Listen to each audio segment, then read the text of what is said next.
of Agriculture, Fukura Gasa said stakeholders' participation in animal health extension activities should be strengthened to increase animal production and productivity and prevent disease. He stated that the government has achieved positive results in various initiatives designed to increase income from the sector. The issue of animal health needs collaboration between stakeholders. The guidelines needs to be implemented to the grassroots level. Animal diseases are among the problems that have been preventing livestock resources from providing the desired benefits. The implementation of the prepared extension will improve the benefits of disease prevention. Stakeholders and partner organizations involved in the sector should work together to prevent animal disease. He further stated that the extension prepared will help to prevent diseases transmitted from animals to humans by strengthening the awareness of farmers.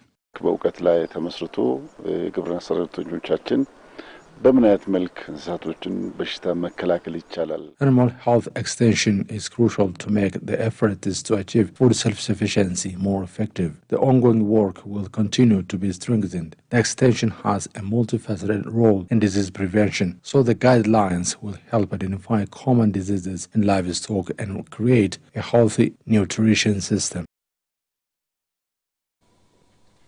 Somaliland political analyst Sharmak Ali says access to seaport facilitates economic growth in Africa, and Ethiopia needs several ports. The country is one of the continent's fast-growing economies. He further elaborated that Ethiopia stands well in terms of political and economic integration that are important for the peace and development in the continent. Fantaun Bellata reports.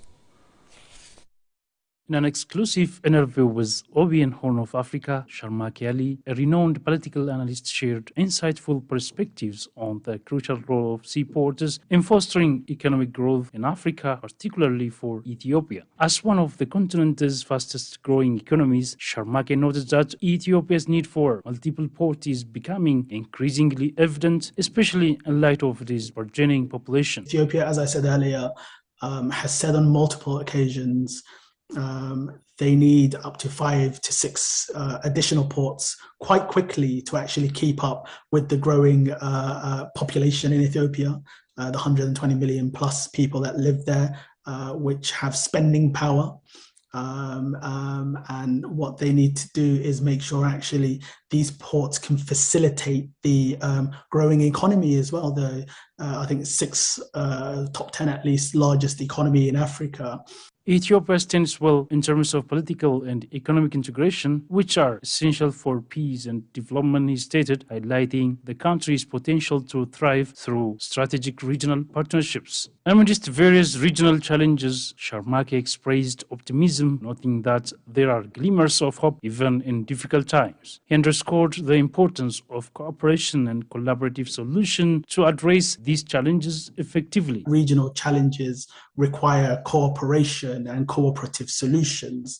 There are glimpses of hope and good signs of hope, even if sometimes, comes from what I say is sort of a desperate moment in time. For example, we saw Somalia's change in position towards Ethiopia. I think Djibouti is an interesting case now with the former Djiboutian foreign minister as the chairperson of the African Union.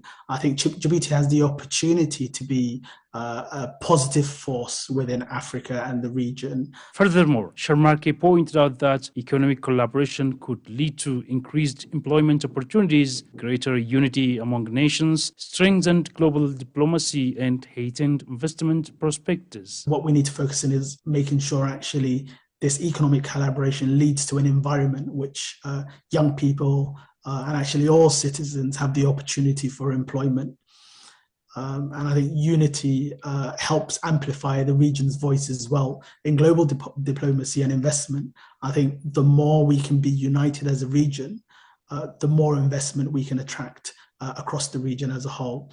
Whereas if we go individually as states, yes, we definitely will attract investment. However, imagine the pitch, which is an East Africa and Horn of Africa, which is interconnected and dependent on one another, but actually connected with West Africa, as I said earlier, that pitch will definitely be more powerful for foreign investors. His vision suggests that by working together and enhancing port access, Ethiopia and its neighbors can pave the way for a brighter, more prosperous future. Ethiopia has done well in terms of championing both political and economic integration.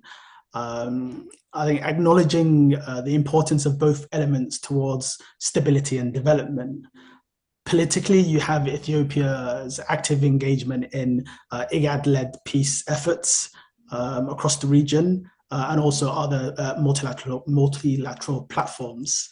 I think Ethiopia is the home of the African Union, which I mentioned earlier, and it continues to host the continent and facilitate the complex dynamics necessary to ensure it functions smoothly. We know it's not always as easy as we would like it to be, but actually Ethiopia does an exemplary job there. But I actually believe even more importantly, and where real stability and progress lies is within the economic regional integration, which Ethiopia is really championing in the region.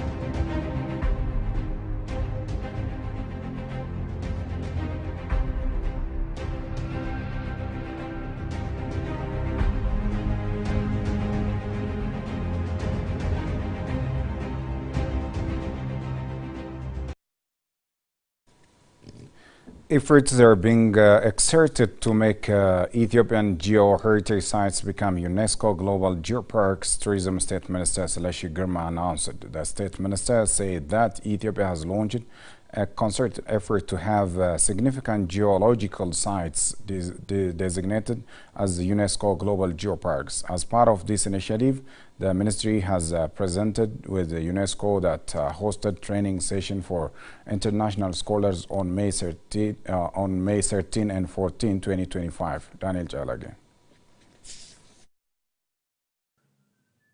The Ministry of Tourism, in collaboration with UNESCO, has given trainings for the experts in the sector under the theme UNESCO Global Geoparks and the role of geotourism in sustainable development. State Minister of Tourism Seleshi Girma told Ethiopian news agency that Ethiopia has many places where geological formations can be easily demonstrated. እንደ ቱሪዝም ሚኒስቴር በአዲስ መልክ የጀመርነው እስከዛሬ እንደ ሀገርም ያልሰራንበት አዲስ ኢኒሼቲቭ የጂኦ ፓርክ ጉዳይ ነው። The development of geoparks is a new and underdeveloped. We have started as a new initiative.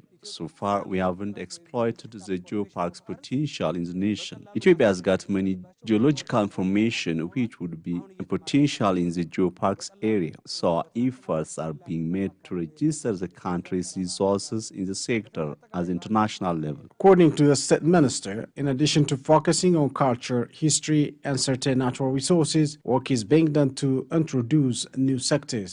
በሀገራችን ውስጥ የቱሪዝም እንቅስቃሴው በዋናነት በባህል በታሪክና በተወሰኑ የተፈጥሮ ሀብቶች ላይ ትኩረት ከማድረግ ባሻገር Previously, major focus has been given to the historical and religious heritage of the nation in the tourism sector. However, we have also begun exploring other potentials in the tourism sector. The benefits from the sector are increasing due to the work done to manage tourism with a skilled workforce.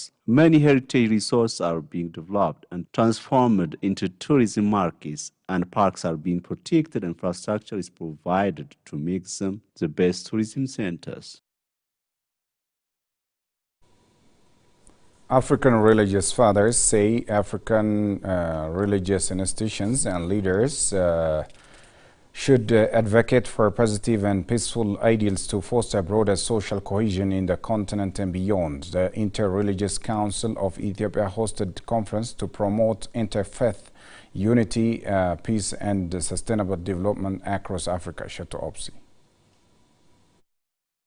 Nigerian religious leader and founder of the Center for Mediation, Ambassador James Mowell, said religious leaders should focus on teachings that can bring lasting peace to the continent and promote unity among people. Since followers of each faith follow the role models of religious leaders, he urged religious leaders to carry out work that edifies the people and demonstrate virtue in practice. Another religious teacher and elder statesman, Imam Muhammad, says that ensuring peace is key to achieving the African Union's vision of creating a peaceful, prosperous, and economically integrated Africa by 2063. For this reason, religious leaders have a great responsibility to teach their followers about peace, solidarity, and love. Finality, he argued for awareness creation by emphasizing love instead of hatred, unity instead of division, and communality instead of individuality. Religious father and advisor Jaswinder Garial, for his part, mentions that the world is becoming a global village, and the reason for this is again the tolerance and respect for people. He emphasized that despite difference in faith, it is important to respect differences and live in peace and love, and believers should also practice this. Promoting coexistence, harmony, love, and no violence, no extremism. It is not allowed in Africa. Our religious leaders must be in the forefront of educating the people. For the good religious leaders, they were silent, to raise their voices high and be able to talk about promoting that important values of their faith and tradition. It must come to action. We must be able to live what you say, what you teach in practice, in secret, teach the same in practice. You are for all. If you save the life of one, you are saving all humanity together. So they must embrace this value. And if you embrace the value of, if you save one, you save all. If you love one, you love all. If you do injustice to one, you are doing injustice to all. Especially when we work as an interfaith community, we are there to promote peaceful coexistence so that there is no war because of religion. We live in a global village now with all of us being very close to each other throughout the world. And you could have one neighbor who is a Christian and one neighbor who is a Muslim. And we all have to share the resources on a fair basis and keep peace. The religious leaders emphasize that Ethiopia is a country where different religions live in harmony and love. They notice that the value of tolerance and respect observed in Ethiopia will serve as a model for other countries, and emphasize the important role of religious leaders in ensuring peace and development in Africa. The role of religion in peace and security can never be underestimated. And together as African religious leaders, we can promote peace in Africa. And being here in Ethiopia, the center of the African Union, we want to contribute our quota to the peace in Africa, and also to say we have come to learn from Ethiopia the peace, the religious harmony that is on the ground. We are really happy to be here. Ethiopia Interreligious Council is a model of coexistence in action. We've seen that the two religious continents in the world, major continent like religion of Islam, the first Muslim community were saved, were protected as refugees in Ethiopia. In this nation called Ethiopia, in Abyssinia of old, this nation was one that saved the infancy refugee Muslims who are sent away from Saudi Arabia, and they come to what become Ethiopia today. The King Najash of that day gave protection to the Muslims, and those Muslims, after getting well, returned. That hospitality is there. It's also the same happened to Christianity.